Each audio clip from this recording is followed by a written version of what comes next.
Yes, I moved to Panama when I was about 5 years old, back in the mid 1960s.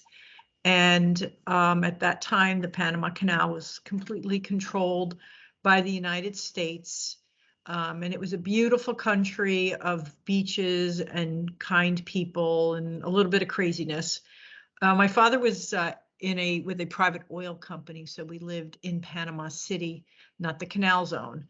But I did go to school in the Canal Zone, to English-speaking schools. But while we were in the Canal Zone, we weren't allowed to shop at any of the stores and anything, because we weren't military. That kind of was hard for my mom, because she was always looking for U.S.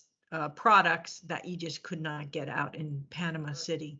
Around the 1968 time period, there was a military coup, and General Noriega, or General Torrijos, took over the government. And there were riots, a lot of riots and tear gas. And I remember one time having to close all the windows because the tear gas was coming up the hill. And, we had to be a little bit careful. And even driving to school with our driver, a couple of times we had to get down on the floor. So because there were riots going on, so that they wouldn't see the American kids being driven through the city. One day we were outside again, as we always were outside, and we noticed a group of horses across the way that we'd never noticed before out in one of the fields. So of course we went out to check out these horses, because we all loved horses. I don't know what we were going to do with them, but right before we got to these horses, the Panama military swooped in and cut us off for our invasion. And it turns out that they were General Noriega's horses that had gotten out of his property somehow.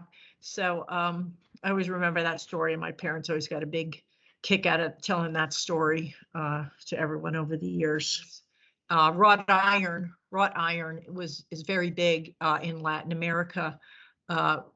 Most of the construction is wrought iron and concrete. And I always remember having my mother commissioned a chandelier for the dining room that I still actually have, to be built by a not a blacksmith, but an iron fabricator out in what we call the interior of Panama. So some people lived on the coast.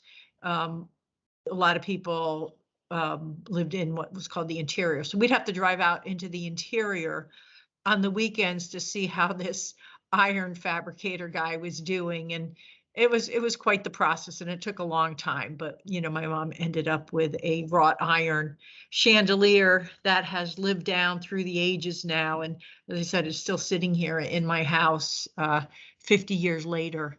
It looks brand new. I was just looking at it right now.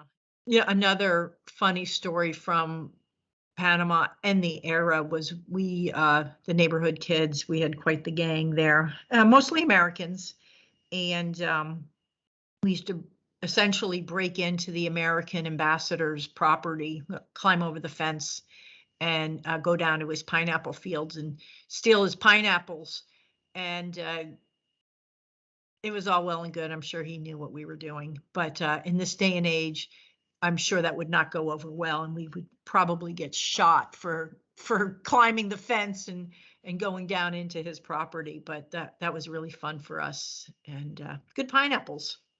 Having lived in Panama and seen the hardships of poverty and what it means in this world, and the division of income between the haves and the have-nots, it had a big impact on me throughout my college career, and then ultimately going into nonprofit work. And I currently work with a homeless organization in Westport, Connecticut, and we work with chronically homeless people, and we also work on preventing homelessness in our communities.